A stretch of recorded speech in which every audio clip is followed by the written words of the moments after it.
आज बात करते हैं डिजिटल अरेस्ट की। आज की डेट में शायद ही कोई व्यक्ति ऐसा बचा हो जिसके मोबाइल फोन पर साइबर ठगों का कॉल नहीं आया हो। डिजिटल अरेस्ट भी एक तरीके का बहुत ही खतरनाक साइबर क्राइम है जिसको साइबर ठगों के द्वारा अंजाम दिया जा रहा है।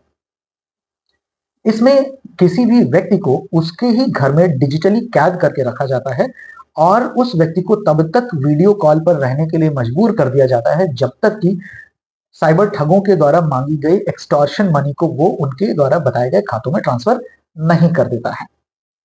उदाहरण से समझते हैं।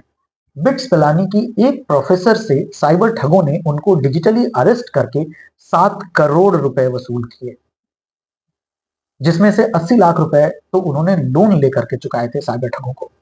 दूसरी एक अभी बहुत जल्दी की घटना है जिसमें एक 58 साल की महिला को साइबर ठगों के द्वारा फोन किया गया कि उसकी बेटी का कोई वीडियो, अश्लील वीडियो साइबर ठगों के पास है जिसको कि वो वायरल कर देंगे अगर उस औरत ने, उस महिला ने उनको तुरंत 1 लाख रुपए ट्रांसफर नहीं किए। तो महिला ने अपने बच्चे को भेजा कि 1 लाख रुपए ट्रांसफर कर दे उनके बताए गए खातों में, लेकिन वो महिला इस डिजिटल अरेस्ट के सदमे को बर्दाश्त नहीं कर पाई और 2 घंटे के अंदर उसकी डेथ हो गई, उसकी मौत हो गई।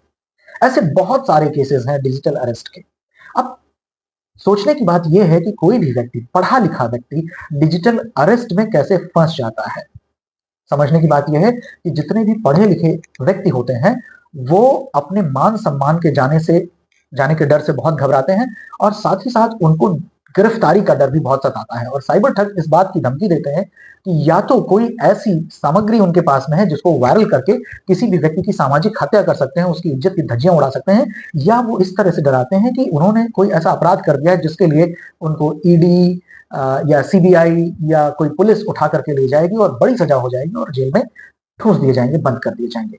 तो मेरा आप सभी से, जितने भी लोग हैं, उनसे ये कहना है कि जब भी इस तरीके का कोई कॉल आता है आपके पास तो घबराएं नहीं, बिल्कुल नहीं घबराएं, क्योंकि आप जानते हैं कि आपने ऐसी कोई गलती नहीं करी हुई है। यदि आपके पास कॉल आता है तो आप बहुत आसानी से उस कॉल को डिस्कनेक्ट करके, उस नंबर को नोट करके अपने नजदीकी थाने में जाकर के इस बात की एफआईआर कर सकते हैं कि आपके पास फला फला नंबर से कॉल आई थी। अदरवाइज आपके पास और भी सरल रास्ते हैं कि आप ऑनलाइन आकर के साइबर सेल में ऐसे कॉल्स की कंप्लेन कर सकते हैं।